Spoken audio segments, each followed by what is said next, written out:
तस्मै श्री गुरवे नमः। अद्वैत प्रकृतिकृत नर हरिपृष्ठ स्वरूप प्रिय नित्यानंद सक सनातन गति शिरुपहिकेतन लक्ष्मी प्राणपति गदाधर रसोल्लासी जगन्नाथ सांग पांग सपार्षद सदयतांग देव सचि नंदन जय सचि नंदन जय गौर हरि विष्णु प्रियार प्राणनाथ नदिया बिहारी जय सच्चिनंदन जय गौर हरि विष्णु प्रियार प्राणनाथ नदिया बिहारी जय सच्चिनंदन जय गौर हरि विष्णु प्रियार प्राणनाथ नदिया बिहारी। सबाइके प्रणाम। आज माघ मासेर शुक्लपक्षेर पंचमी तिथि। এই पंचमी तिथि सकल दिक থেকে গুরুত্বপূর্ণ। এখান থেকেই বসন্ত पंचमीর শুরু। স্বর্গের দেবতারা আজ থেকে হোলি খেলার সূচনা করেন এবং তাদের সেই হোলি খেলার সূচনা বৃন্দাবনে তো সেই অনুসারে আজ থেকে হোলি খেলার সূচনা হয়। বসন্তের রঙের খেলা শুরু হয়ে যায় আজ থেকে। ঋতুনাম কুসুমাকর ভগবান গীতায় বলেছেন সমস্ত ঋতুর মধ্যে আমি বসন্ত ঋতু। এই ঋতুতেই মদন মোহনের বাসন্তী রাস হোলি খেলা কত প্রেমের খেলা হয়ে থাকে রাধা গোবিন্দের গোপ গোপীগণের সঙ্গে। আজ এই শুভ দিনটিতে জন্মগ্রহণ করেছেন দেবী বিষ্ণুপ্রিয়া। দাপর যুগে দ্বারকায় যিনি সত্যভামা ছিলেন সেই সত্যভামা কলিযুগে গৌরাঙ্গ প্রিয়া বিষ্ণুপ্রিয়া রূপে আবির্ভূত হয়েছিল। তার সঙ্গে যুক্ত হয়েছিল শিরাধার মাধুরী। সত্যভামা ছিলেন সত্রাজিৎ রাজার কন্যা। সত্রাজিৎ ছিলেন সূর্যদেবের ভক্ত। রাধানী যমুনায় কৃষ্ণ বিরহে প্রাণ বিসর্জন দিলে তখন সূর্যকন্যা কালিন্দী রাধানীকে নিয়ে যান সূর্যলোকে। সেই শিরাধাই সত্যভামা রূপে আবার চলে আসেন দ্বারকায়।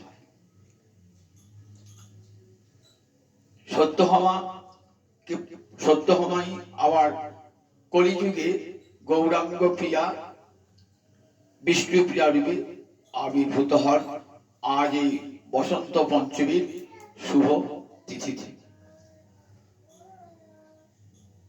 বিষ্ণুপ্রিয়ার পিতার নাম ছিল সনাতন মিশ্র, তিনি ছিলেন রাজ পণ্ডিত। মায়ের নাম ছিল মহামায়া। ঘরে ঘরে সরস্বতী পূজা, বিদ্যার দেবী সরস্বতীর আরাধনা হচ্ছে। সরস্বত্যই নবনিত্যং ভদ্রকাল্যই নমো নমঃ বেদ বেদান্ত বেদাঙ্গ বিদ্যাস্থানেভ্যো এবচ সরস্বতী মহাভাগে বিদ্যে কোমললোচনে বিশ্বরূপে বিশালাক্ষী বিদ্যাং দেহি নমস্তুতে। ঘরে ঘরে এমনি করে বিদ্যার দেবীর আরাধনা হচ্ছে। ঠিক এমনই সময় সারা নবদ্বীপে রচনা হয়ে গেল। স্বয়ং সরস্বতী আবির্ভূত হয়েছেন সনাতন মিশ্রের ঘরে, রাজপণ্ডিত সনাতন মিশ্রের। দেখতে একবার অপূর্ব সরস্বতীর মতোই তার রূপ। দিনে দিনে চন্দ্রকলার মতো বর্ধিত হয়ে থাকেন। দিনে 3 বার গঙ্গা স্নান করতেন। মা শচীদেবী নজরে আসে এই অপূর্ব সুন্দরী কন্যা। লক্ষ্মীপ্রিয়া তখন অন্তর্ধান করেছেন, মনে মনে ভাবনা করেন যে এই কন্যাটির সঙ্গে যদি আমার পুত্রের বিবাহ হয় তবে বড় ভালো হয়। মনে মনে ভাবেন, কিন্তু আমার কখনো ভাবেন আমার নিমায়িত দরিদ্রের সন্তান, তার পিতা নাই, আর সনাতন মিশ্র রাজ পণ্ডিত, আর তার অপূর্ব সুন্দরী কন্যা, কি করে বলবো যে আপনার কন্যার সঙ্গে আমার পুত্রের বিবাহ হোক? মনের ভাবনা মনেই থাকে। এদিকে সনাতন মিশ্র ভাবেন যে নদিয়ার সারা নবদ্বীপের পণ্ডিত সম্রাট, পণ্ডিত সার্বভৌম নিমাই চাঁদকে যদি আমি পাত্ররূপে পেতাম, আমার কন্যার বর রূপে পেতাম, তাহলে আমার জীবনটা ধন্য হয়ে যেত। তিনিও বলতে পারেন না। কিন্তু দেখুন, গোবিন্দের হেলাদিনী শক্তি যুগে যুগে গোবিন্দের কাছেই আসে। গোবিন্দ এসেছেন গৌরাঙ্গ রূপে, কাজে তার হেলাদিনী শক্তি তিনিও এসেছেন গৌরাঙ্গ প্রিয়া সত্য আমাদের বিষ্ণুপ্রিয়া রূপে। সুতরাং মিলন তো হবেই। কাশীনাথ ঘটক উভয়ের মিল সাধন করলেন বিষ্ণুপ্রিয়া দেবী। সেই বিষ্ণুপ্রিয়ার সঙ্গে যখন গৌরাঙ্গ দেবীর বিবাহ হয়, তখন সেই বিবাহের সমস্ত তত্ত্বাবধানের ভার নিয়েছিলেন তৎকালীন নবদ্বীপের শাসক বুদ্ধিমন্ত খান এবং মুকুন্দ সঞ্জয়। বিরাট উৎসব করে এই বিবাহ হয়েছিল। বিবাহের দিন যখন বাসর ঘরে উচট খান, তখনই অশুভ সংকেতের সূচনা হয়।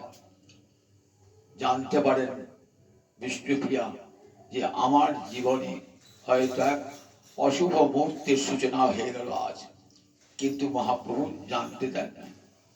আমরা দেখি সত্যি যা বাসর ঘরে ঘটল, যে অশুভ সংকেত, সেটি নেমে এলো, সেই দুঃখের অমাবস্যা নেমে এলো বিষ্ণুপ্রিয়ার জীবনে। বিষ্ণুপ্রিয়া তখন 14 বছরের বালিকা। সে অবস্থায় আমার মহাপ্রভু সন্ন্যাস গ্রহণ করে নবদ্বীপ ত্যাগ করে সমস্ত ভক্তগণকে শোকের সাগরে ভাসিয়ে, নিজের বৃদ্ধা জন্মেকে শোক সাগরে ভাসিয়ে চলে গেলেন পুরীধামে নীলাচলে। আর সেই বিষ্ণুপ্রিয়ার জন্মতিথি, বিষ্ণুপ্রিয়া ঘরে পড়ে রইলেন সন্ন্যাসী রূপী। দিবারাত্র হা প্রাণনাথ করে কেঁদেছেন, নয়ন জলে বুক ভাসিয়ে। গৌর পূর্ণিমার দিন নিজেই ওই গৌর হরির বিগ্রহের সঙ্গে বিলীন হয়ে আবার এক তাদের মিলন ঘটেছে। আর সেই বিষ্ণুপ্রিয়ার চরণে আমার কোটি কোটি প্রণাম জানাই, গৌর হরির চরণে কোটি কোটি প্রণাম জানাই। আজ আর এক মহাত্মার জন্ম, গৌর পরিকর রঘুনন্দন ঠাকুর। আপনারা জানেন মহাপ্রভুর পার্শ্বদ ছিলেন শ্রীখণ্ডের মুকুন্দ এবং নরহরি। মুকুন্দের সন্তান ছিলেন রঘুনন্দন, একমাত্র সন্তান রঘুনন্দন ঠাকুর। এই রঘুনন্দন বাল্যকাল থেকে গৌর ভক্ত, বাল্যকাল থেকে। সেই রঘুনন্দন যে গোপীনাথের সেবা ছিল, সেই গোপীনাথের সেবাতে এত তার অনুরাগ, বাল্যকাল থেকে গোপীনাথ ছাড়া কিছুই জানতেন না। নিজ হস্তে, তার পিতা মুকুন্দ পারেন নাই, তিনি নিজ হস্তে ওই গোপীনাথকে নাড়ু খাইছিলেন এবং সাক্ষাৎ তার পিতা প্রত্যক্ষ করেছিলেন যে রঘুনাথের হাত থেকে নাড়ু নিয়ে খাচ্ছেন আমার গোপীনাথ।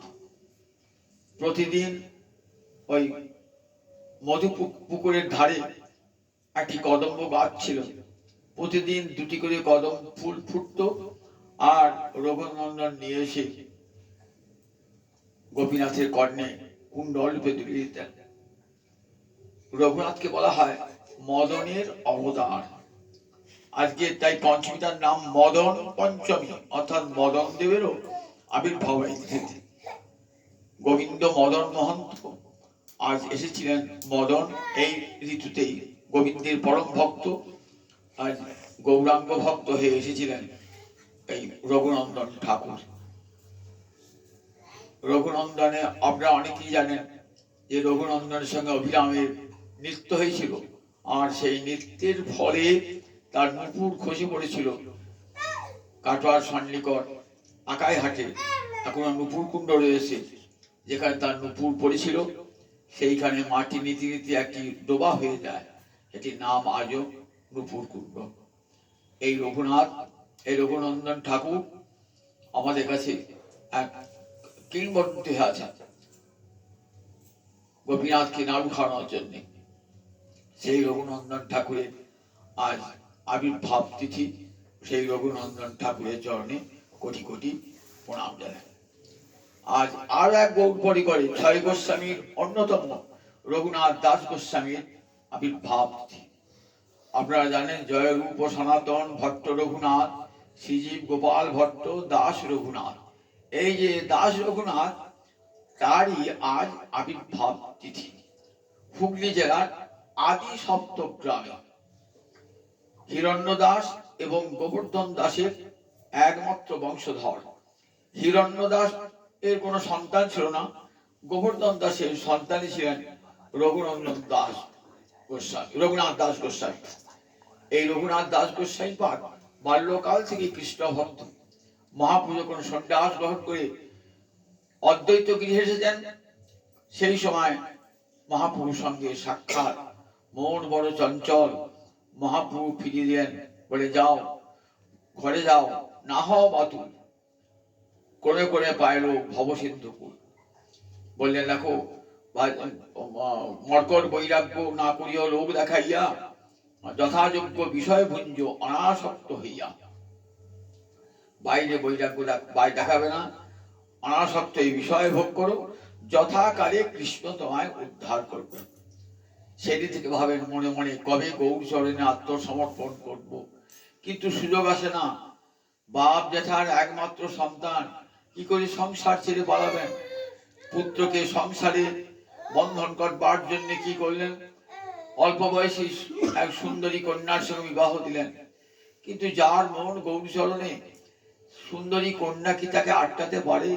পিতা মাতা, ধন সম্পদ, বৈভব, আত্মীয় স্বজন, স্বয়ং সুন্দরী পত্নী, কেউ তাকে আটকাতে পারে না। শুনলেন পানিহাটিতে, গঙ্গার তীরে পানিহাটিতে নিতাই চাঁদ এসেছেন। পিতার কাছে অনুমতি নিয়ে চলে গেলেন পানিহাটিতে। দূর থেকে পানিহাটিতে আমার নিতাই চাঁদ করুণার ঠাকুর বলেন, তুই চোরা, আরে আরে চোরা, আজ দিলি দর্শন। চোরা, আজ দর্শন দিলিস, আমি তোকে আজ দণ্ডদান করব। কেন রঘুনাথ চোরা হলেন? না, রঘুনাথ যে গৌরচরণ নিতাই চাঁদের সম্পদ, নিতাই চাঁদের কৃপা না পেয়ে, নিতাই চাঁদকে কাছে প্রার্থনা না করে গৌরচরণ পেতে চেয়েছিলেন, তাই বারবার ব্যর্থ হয়েছেন। তাই বলে আমার সম্পদ আমাকে না বলে তুই নিতে গেছিস, আমি তোকে দণ্ডদান করব। আজ সেই পানিহাটি দণ্ড মহোৎসব, কৃপাদণ্ড মহোৎসব, জ্যৈষ্ঠ মাসের শুক্লপক্ষের ত্রয়োদশীতে। বলেন তোর পিতার তো অনেক ধন সম্পদ, দেখ আমার সঙ্গে কত কাঙাল ফকির এসেছে, কত ভক্ত এসেছে, এদিকে চিরা দধি খাওয়া, খুব আনন্দ। পিতা আমার বিষয়ী পিতা, তার অর্থ যদি ভক্ত সেবায় লাগে পরম আনন্দের কথা। তখন প্রচুর গাড়ি গাড়ি চিড়ে, টিন গুড় নিয়ে আসতে লাগলেন এবং ফল মিষ্টি এনে বিশাল মহোৎসব হয়েছিল, যা বাংলার সাহিত্যের ইতিহাসে দণ্ড মহোৎসব নামে খ্যাত। সেই রঘুনাথ দাস গোস্বামী পরবর্তীকালে চলে যান পুরীধামে এবং মহাপ্রভুর চরণে আত্মনিবেদন করেন। সেখান থেকে মহাপ্রভু প্রকটের পর বৃন্দাবনের রাধা কুণ্ডের তীরে ভজন করতেন। হা রাধে বলে নয়ন জলে মুখ ভাসাতেন রাধা কুণ্ডের তীরে। পরবর্তীকালে কবিরাজ গোস্বামী পাদ তার সেবা করতেন। আর সেই রঘুনন্দন, আর সেই রঘুনাথ দাস গোস্বামীর আজ আবির্ভাব তিথি। সেই রঘুনাথ দাস গোস্বামীর চরণে কোটি কোটি প্রণাম জানায়। আজ পুণ্ডরিক বিদ্যানিধি মহাপ্রভু অপরাধ পরিকর, তারও আবির্ভাব তিথি আছে। এই পুণ্ডরিক বিদ্যানিধি চট্টগ্রাম জেলা, এখন যেটি বাংলাদেশ, চট্টগ্রাম জেলার চক্রশালার জমিদার ছিলেন। ইনি ছিলেন বিশ্বভানু রাজার অবতার। রাধারানী পিতা বিশ্বভানু রাজা, সেই বিশ্বভানু রাজার অবতার। বিশাল বড় লোক, চট্টগ্রামের চক্রশালার জমিদার, তো সেখানে বিশাল অট্টালিকা এবং বহুধর সম্পদ। আবার নবদ্বীপেও একটা বিশাল অট্টালিকা ছিল। মাঝে মাঝে নবদ্বীপে আসতেন। একবার মুকুন্দ নিয়ে গেলেন গদাধর পণ্ডিতকে বৈষ্ণব দেখাবার জন্য। গদাধর পণ্ডিত গিয়ে দেখছেন, বাবা, এত বড় বিষয়ী মানুষ কেমন করে বৈষ্ণব হয়?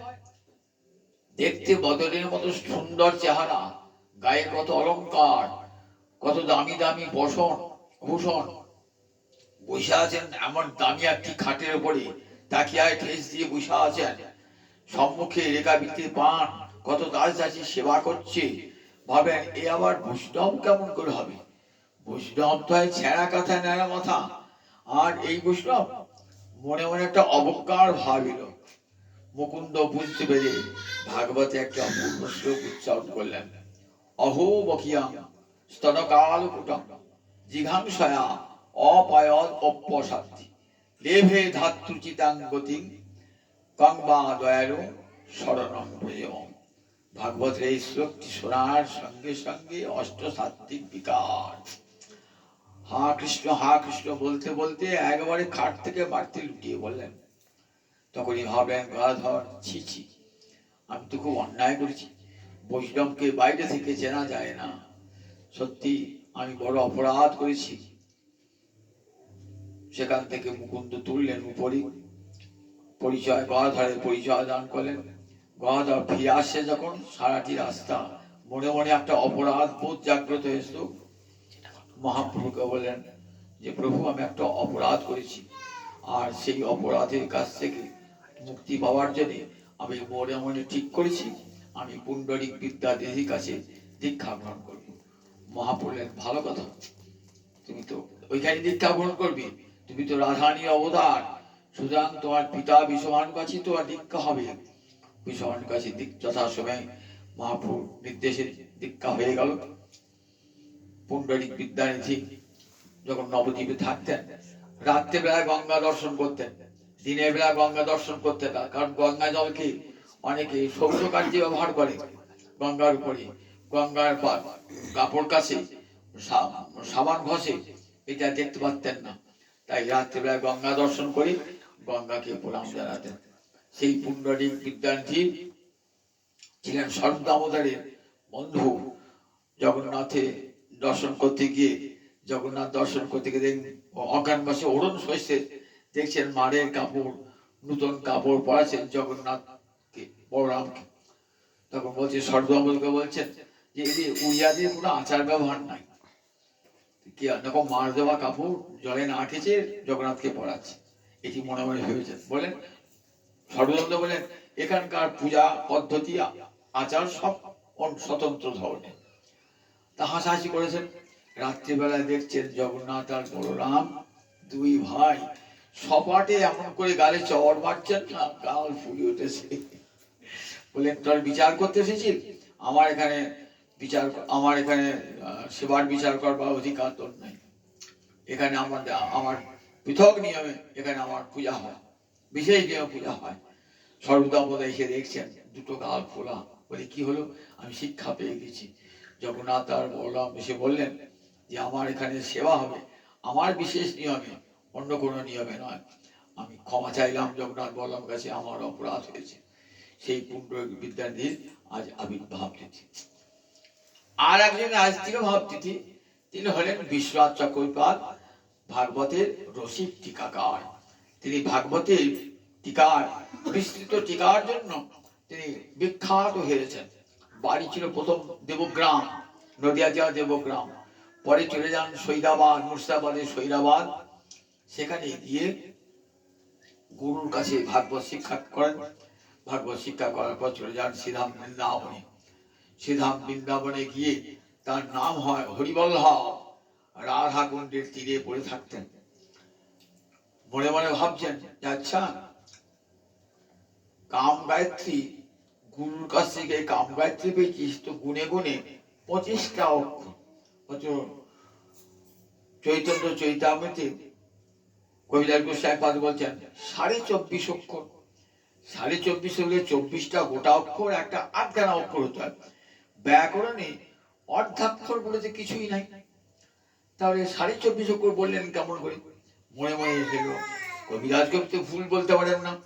ধন্যা দিয়ে পড়ে থাকলেন, হত্যা দিয়ে পড়ে থাকলেন ওই রাধা কুণ্ডের তীরে উপবাস করে, যে হে রাধারানী তুমি কৃপা করে বলে দাও কি করে 24.5 অক্ষর হয়।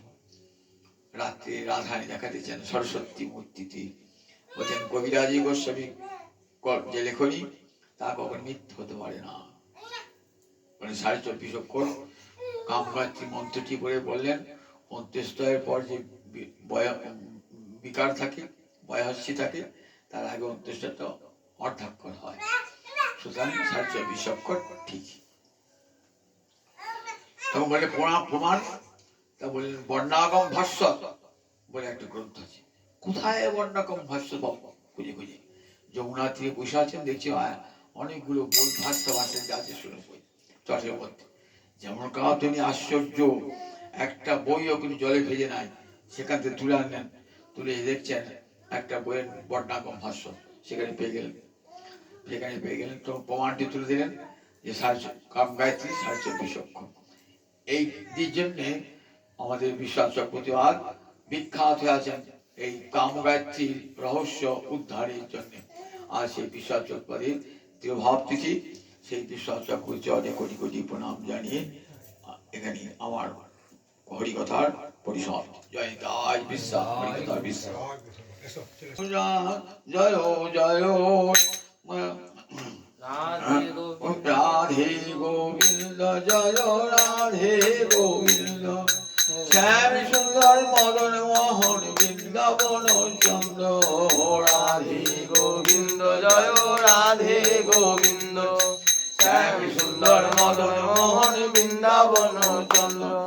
রাধা রানী জয় দাও, রাধা রানী জয় দাও। বৃন্দাবন বিলাসিনী রাধা রানী জয় দাও, বৃন্দাবন বিলাসিনী রাধা রানী জয় দাও। শ্যাম মন মোহিনী রাধা রানী জয় দাও, শ্যাম মন মোহিনী রাধা রানী জয় দাও। বিশ্বভানু রাজনন্দিনী রাধা রানী জয় দাও, বিশ্বভানু রাজনন্দিনী রাধা রানী জয় দাও। গোবিন্দ আনন্দিনী রাধা রানী জয় দাও, গোবিন্দ আনন্দিনী রাধা রানী জয় দাও। শ্যাম গরবে গরবিনী রাধা রানী জয় দাও, শ্যাম গরবে গরবিনী রাধা রানী জয় দাও। শ্যাম জলদের চাতকিনী রাধা রানী জয় দাও, শ্যাম জলদের চাতকিনী রাধা রানী জয় দাও। শ্যাম মেঘের সৌদামিনী রাধা রানী জয় দাও, শ্যাম মেঘের সৌদামিনী রাধা রানী জয় দাও। রাস রস বিলাসিনী রাধা রানী জয় দাও, রাস রস বিলাসিনী রাধা রানী জয় দাও। চির কৃষ্ণ কাঙালিনী রাধা রানী জয় দাও, চির কৃষ্ণ কাঙালিনী রাধা রানী জয় দাও। কৃষ্ণ প্রেমী উন্মাদিনী রাধা রানী জয় দাও, কৃষ্ণ প্রেমী উন্মাদিনী রাধা রানী জয় দাও। অপার করু